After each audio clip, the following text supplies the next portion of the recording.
Demi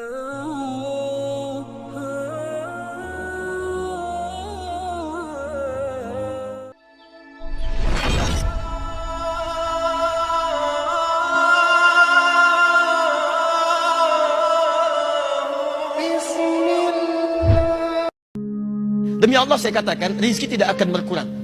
Sifatnya diberikan sesuai dengan pas kebutuhan kita, sesuai dengan maslahat kehidupan kita. Misal, si fulan rizkinya 1 miliar, yang satu 1 triliun. Lihat sini, baik yang ini ataupun yang ini, ketika Allah berikan, itu bukan ingin menunjukkan si fulan sedikit, yang lain banyak, bukan. Tapi untuk menjelaskan kepada hambanya, walladzi qaddara fahada. Allah yang telah menetapkan semua ukuran kehidupan, yang dengan itu memberi petunjuk kepada hambanya, itu yang paling maslahat yang bisa ia gunakan. Yang ini diberikan 1 miliar, karena dengan satu bekal 1 miliar ini, itulah peluang dia lebih dekat kepada Allah subhanahu wa ta'ala. Karena dia diberikan kelebihan yang lain untuk mendekat kepada Allah, lebih dibandingkan dengan harta benda. Ada yang diberikan tenaga, memang cuma 1 miliar, sebulan didapatkannya 1 juta, kadang 500 ribu, kadang-kadang meningkat 10 juta. Dia merasakan dari sisi yang tidak terduga. Tapi tenaganya banyak untuk bangun tahajud. Dia bisa mengalahkan nonton bola. Dia bisa mengalahkan hal-hal yang lain. Dia hindari begadang, dipakai tahajud. Orang datang ke masjid saat adzan, ternyata yang adzan dia. Yang ini beda. Tenaganya belum terarah untuk bisa memaksimalkan tahajud. Puasanya belum konsisten. Azan belum mampu dilakukan, maka Allah berikan peluang untuk menyusul amalan yang lainnya dengan pendekatan harta benda. Diberikanlah kemudian kelebihan dibandingkan dengan yang ini dari sisi harta materinya. Apa motivasinya? Bukan untuk menegaskan status sebagai orang kaya, kalla. Bukan itu maksudnya. Kalau cuma kaya, Allah sudah tunjukkan di masa lalu ada yang lebih kaya, namanya Qarun. Saking kayanya, sampai sekarang melewati masanya, itu masih diburu peninggalan hartanya. Akhi mau kemana? Samudra Hindia. Ngapain? Cari harta Qarun. Yang dicari harta karun. Dan belum pernah ditemukan ada orang mencari harta selain Qarun. Tidak ditemukan. Tapi Qarun salah jalan. Dia gunakan hartanya hanya untuk sekedar berbangga, dan diabadikan kisah itu dalam Al-Quran bukan untuk menjadi kisah yang kemudian banyak dikenang dan disampaikan atau bahkan didongengkan. Allah ingin memberikan gambaran bahwa sudah pernah terjadi orang kaya sombong dan hasilnya mengecewakan. Quran surah ke-28 ayat 76 sampai dengan 77-nya.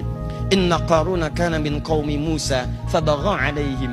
Qarun itu hidup di zamannya Musa, maka dia sombong dengan anugerah Allah. Bagha ala itu sombong dengan harta. Kalau togha itu sombong dengan kedudukan. Makanya ketika Fir'aun sombong disebut togha. Idhab ila Fir'auna innahu togha, bukan bagha. Tapi Qarun disebut bagha. Inna Qaruna kana min qaumi Musa fabagha alaihim. Dalam bahasa Arab, kalau orang disematkan kalimat bagha pada dirinya, itu artinya sombong dalam hal status terkait dengan harta benda, hartawan. Kalau togha itu sombong dengan kedudukan. Uniknya, dua-duanya hidup di masa yang sama. Penguasa zalim berpartner dengan pengusaha gelap. Ini. Dan hikmahnya selalu begitu. Awas, tapi yang paling menarik, dia sombong. Apa yang disombongkan? Wa inna mafatihahu latanu bil usbah. Sungguh kunci-kunci berangkasnya saja. Berangkas dia punya gudang. Antum sekarang berangkas paling segini, berangkas dia gudang. Kuncinya saja itu dipikul oleh bodyguardnya, betapa sulit dan beratnya. Jadi kalau dia jalan kemana-mana, yang dibawa itu cuma kunci berangkasnya. Di belakang ada bodyguard, ngangkat, dan dia tunjukkan pada orang, ini saya nih.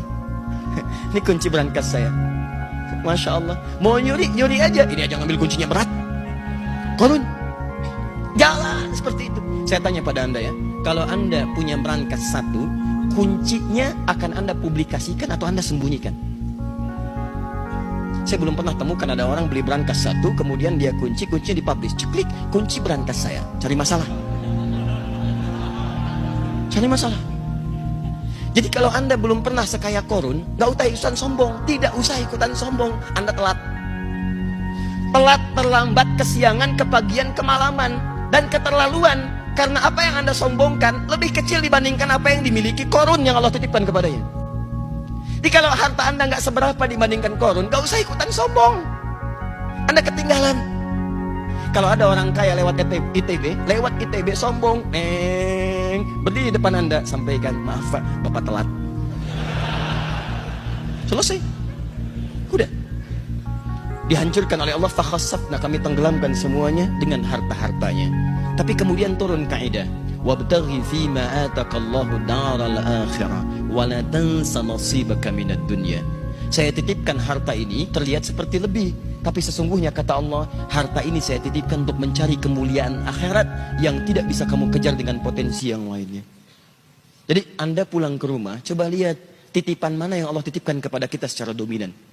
Ada yang kedudukan, pakai kedudukan itu untuk beramal. Sebelum itu ditukar. Karena kaidah kedudukan tidak abadi. Buka Quran surah ketiga, Ali Imran. Dari ayat 26 sampai 27-nya. Qulillahumma malikal mulki tu'til mulka man tasha wa tanzi'u mulka mimman tasha. Anda yang sekarang misalnya di direktor, ada yang misalnya bupati, wali kota, macam-macam. Sepanjang melekat kedudukan itu titipan. Supaya Anda bisa beramal dengan kedudukan itu. Sebab itu peluang, kalau sudah nggak ada lagi, peluang itu terhapus dari diri Anda. Mumpung Anda misalnya direktor nih, misal, buat sebuah misalnya ketetapan, tanda tangan. Bagi mahasiswa, para dosen, ya ketika masuk waktu sholat diutamakan bagi siswa yang muslim, dosennya misalnya, ayo maksimalkan sholat berjamaah di masjid. Anda tuliskan, bubuhkan tanda tangan. Begitu ada orang-orang yang ke masjid karena melihat surat dengan tanda tangan Anda, setiap orang yang ke masjid Anda mendapatkan bagian pahalanya. Dan saya katakan kepada Anda, orang ke masjid itu bukan cuma sholat. Datang, dia berdoa. Sholat 2 rakaat ada pahalanya. Duduk i'tikaf ada pahalanya. Baca Al-Quran setiap hurufnya ada pahalanya. Dan ketika dia berangkat karena tanda tangan Anda, karena informasi dari Anda, maka berapa pahala yang Anda dapatkan dalam kehidupan di muka bumi. Jabatan selesai. Begitu selesai, Anda pensiun, selesai. Tapi ada yang abadi yang ketika Anda bawa ke hadapan Allah, itu yang Anda banggakan di hadapan Allah Subhanahu wa ta'ala.